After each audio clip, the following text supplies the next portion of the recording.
pemirsa, khususnya mahasiswa Universitas Terbuka, selamat berjumpa dalam program perkuliahan Universitas Terbuka.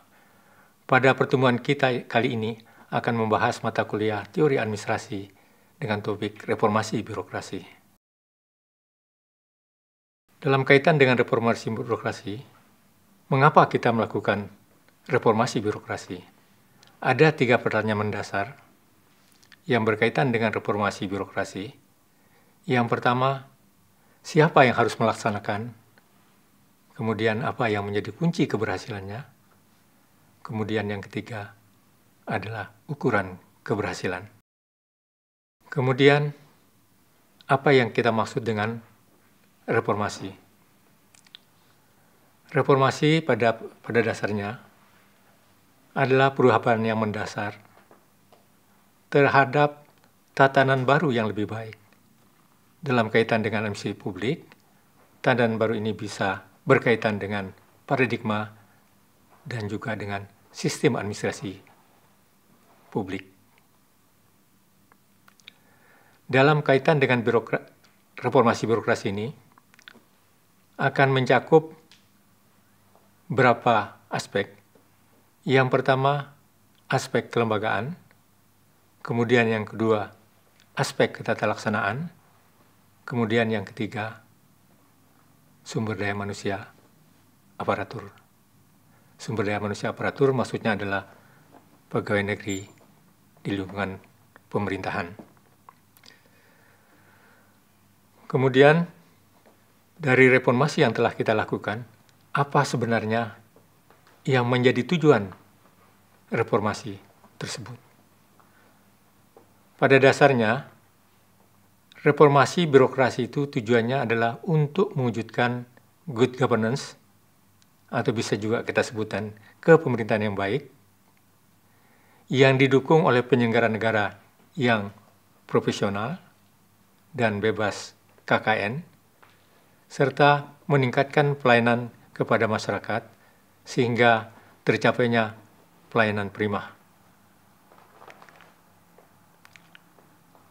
Sementara itu, yang menjadi sasaran reformasi birokrasi yang kita lakukan, pertama, terwujudnya birokrasi yang profesional, ini yang memang kita dambakan, kemudian yang juga netral, tidak memihak, adil dalam memberikan pelayanan, kemudian juga birokrasi yang sejahtera, yang mampu menempatkan dirinya sebagai abdi negara, karena pada dasarnya adalah sebagai pelayan negara dan juga sebagai pelayan masyarakat atau yang kita sebut dengan abdi masyarakat guna mewujudkan pelayanan masyarakat yang lebih baik.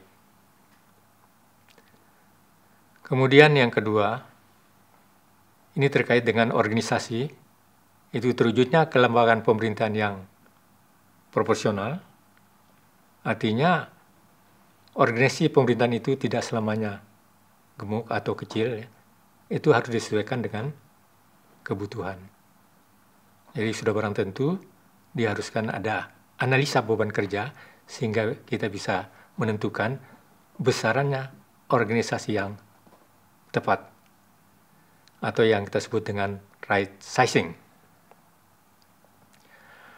Kemudian yang ketiga, terwujudnya ketata laksanaan, terutama kaitan dengan pelayanan publik yang lebih baik.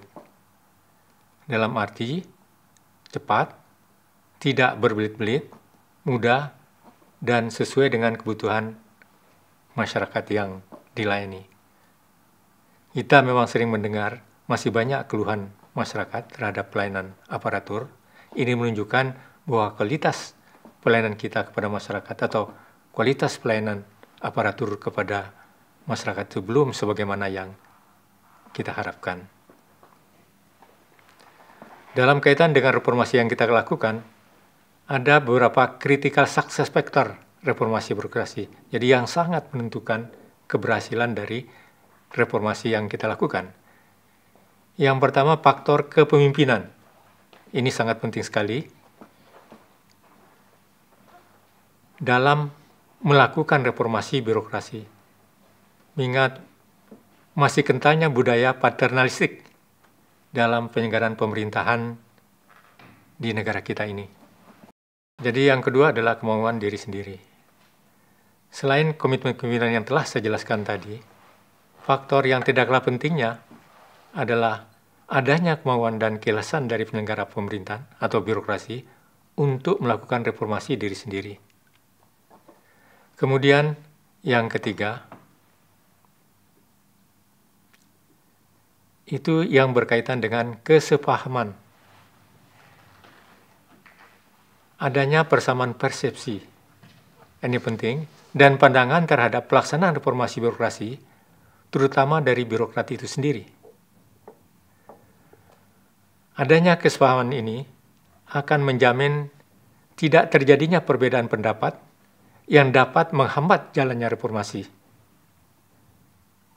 Kemudian, konsisten, reformasi birokrasi harus dilaksanakan secara berkelanjutan dan konsisten. Dalam prakteknya, konsisten ini memerlukan ketaatan, baik dalam perencanaan maupun dalam pelaksanaan. Kemudian, tadi sudah saya katakan pada awal bahwa reformasi ada kaitannya juga dengan good governance. Sekarang kita akan membahas apa itu good government. Good government adalah suatu sistem yang memungkinkan terjadinya mekanisme penyelenggaraan pemerintahan negara yang efisien dan efektif dengan menjaga sinergitas yang konstruktif di antara tiga aktor, yaitu pemerintah, kemudian swasta, dan masyarakat. Jadi ada tiga unsur good governance. Pertama pemerintah, kemudian yang kedua adalah swasta, baru yang ketiga adalah masyarakat. Kemudian beberapa elemen yang menjadi ciri good governance. Ciri pertama adalah kompetens, mampu mengedepankan profesionalitas dan kompetens. Kemudian yang kedua, transparansi, yaitu proses kebijakan publik dan pelaksanaan seluruh fungsi pemerintahan dilaksanakan berdasarkan pada prinsip keterbukaan, kemudian kemudahan akses terhadap informasi, juga tidak terjadi diskriminatif. Kemudian yang ketiga adalah akuntability terhadap tugas dan tanggung jawab harus diselenggarakan dengan memanfaatkan sumber daya secara efisien demi keberhasilan penyelenggaraan pemerintahan. Setiap kebijakan dan tindakan yang diambil harus dapat dipertanggungjawabkan kepada masyarakat. Karena pada dasarnya kita itu adalah mengemban amanah dari masyarakat atau dari publik. Kemudian yang tidak kalah pentingnya adalah penegakan hukum atau yang kita sebut dengan rule of law. Jadi penyelenggaraan pemerintah harus didasarkan pada hukum dan peraturan perundangan yang jelas untuk menjamin adanya kepastian hukum. Kemudian yang keenam, social justice harus dapat menjamin penerapan prinsip kesetaraan dan keadilan bagi setiap anggota masyarakat. Kemudian, adapun unsur-unsur good governance, tadi sudah saya jelaskan, jadi ada pemerintah, kemudian ada swasta, kemudian yang terakhir adalah masyarakat. Jadi bagaimana peran dari unsur-unsur tersebut, yang pada dasarnya satu sama lain saling berkaitan atau saling bersinergi. Yang pertama, pemerintah menciptakan lingkungan yang kondusif. Sudah belum tentu melalui kebijakan, peraturan-peraturan yang memungkinkan swasta dan masyarakat dapat menjalankan aktivitasnya dengan lancar, dengan mudah, tidak terjadi hambatan. Kemudian swasta, jadi kita harapkan tadi pemerintah mampu menciptakan iklim yang kondusif. Dengan demikian, swasta kita harapkan mampu mendorong terciptanya lapangan kerja dan pendapatan masyarakat. Sudah barang tentu, dengan swasta ini kita harapkan mampu mendirikan usaha-usaha yang pada gilirannya dapat menciptakan lapangan kerja dan selanjutnya juga dapat meningkatkan pendapatan masyarakat. Kemudian yang ketiga, masyarakat ini pada dasarnya mewadahi bagaimana interaksi sosial, politik, dan juga mobilisasi kelompok dalam masyarakat untuk berpartisipasi dalam aktivitas ekonomi, sosial, dan politik. Sekarang baiklah kita teruskan mengenai masalah kelembagaan. Jadi ada 3 unsur, ada 3 aspek kelembagaan, kemudian ada ketatalaksanaan, kemudian sumber daya manusia. Kelembagaan kita masih sering mendapatkan kritik. Kritik yang sering dilontarkan kepada birokrasi, terlalu besarnya organisasi pemerintah.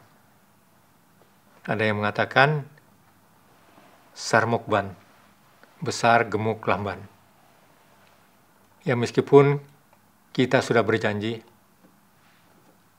ingin merampingkan birokrasi, tapi dalam kenyataannya birokrasi itu cepat besar. Tentu birokrasi yang baik adalah birokrasi yang sesuai dengan kebutuhan. Bisa besar, bisa kecil. Yang kita sebut dengan right sizing. Kemudian yang kedua, dalam birokrasi itu sudah menjadi terlalu besar. Ya.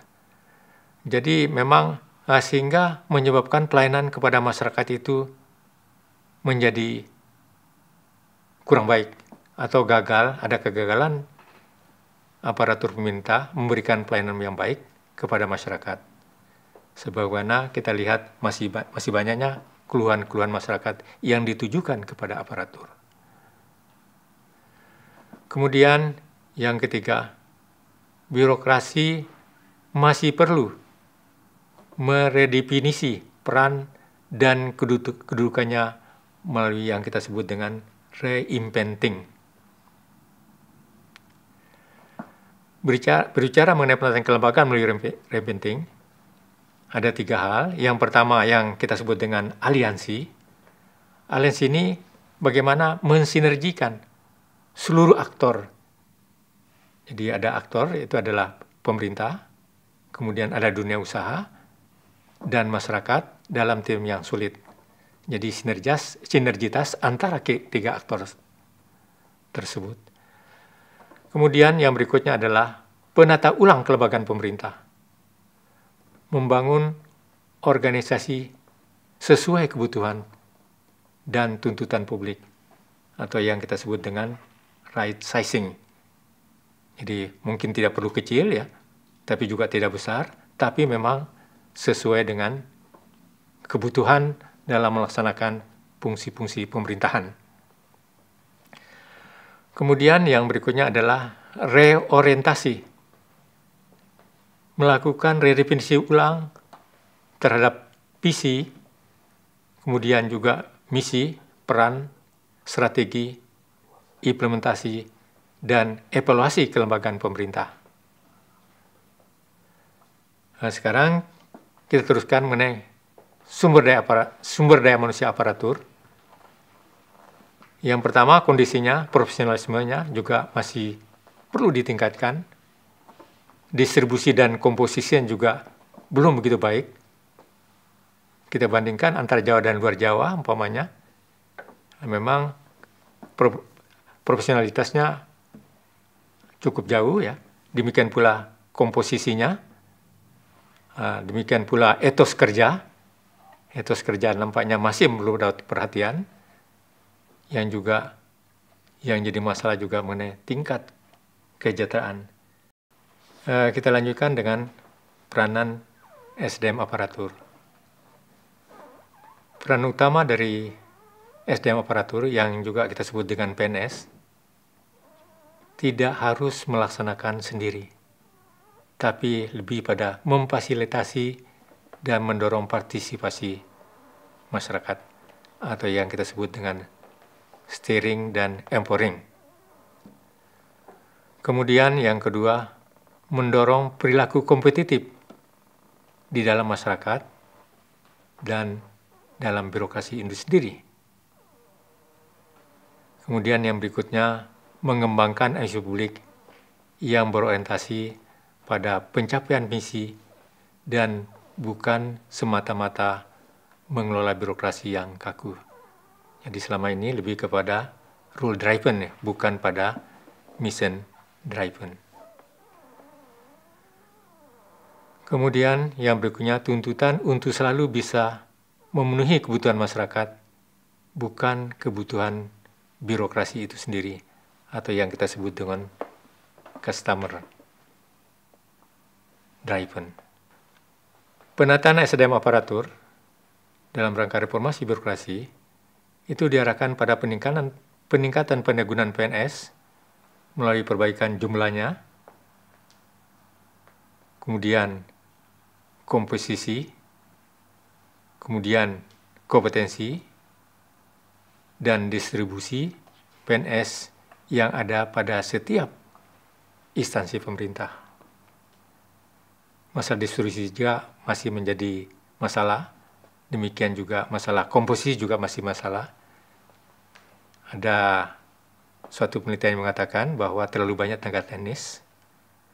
Ada yang mengatakan bisa lebih dari 50, bukan masalah teknis ya, maksud terlalu banyak tenaga administratif daripada tenaga teknis. Di samping itu juga diupayakan penyusunan dan penyempurnaan pola karir, sistem diklat, kemudian perbaikan sistem penggajian yang lebih adil, layak, dan mendorong peningkatan kinerja. Memang sekarang sudah ada tunjangan remunerasi yang kita sebut dengan remunerasi, tapi belum mendorong peningkatan kinerja, lebih mendorong kepada absensi atau kehadiran. Adapun kondisi yang diharapkan dengan penataan bidang sumber daya manusia aparatur, yang pertama, pada setiap unit organisasi dapat ditentukan komposisi pegawai berdasarkan jabatan secara tepat. Kemudian yang kedua, setiap pemangku jabatan harus mempunyai peran yang jelas dan optimal dalam pencapaian misi organisasi. Kemudian yang ketiga, setiap pegawai memenuhi persyaratan jabatan sesuai dengan peringkat, lingkup tugas, tanggung jawab dari jabatan yang dipangkunya. Kemudian yang keempat, jumlah, jenis, dan kualifikasi pegawai yang bersangkutan ditetapkan berdasarkan analisis beban kerja. Kemudian yang kelima, mantapnya sistem penilaian kinerja dan pola karir pegawai. Kemudian yang terakhir, terwujudnya sistem remunerasi yang memadai, sehingga tentu pegawai negeri juga bisa hidup layak.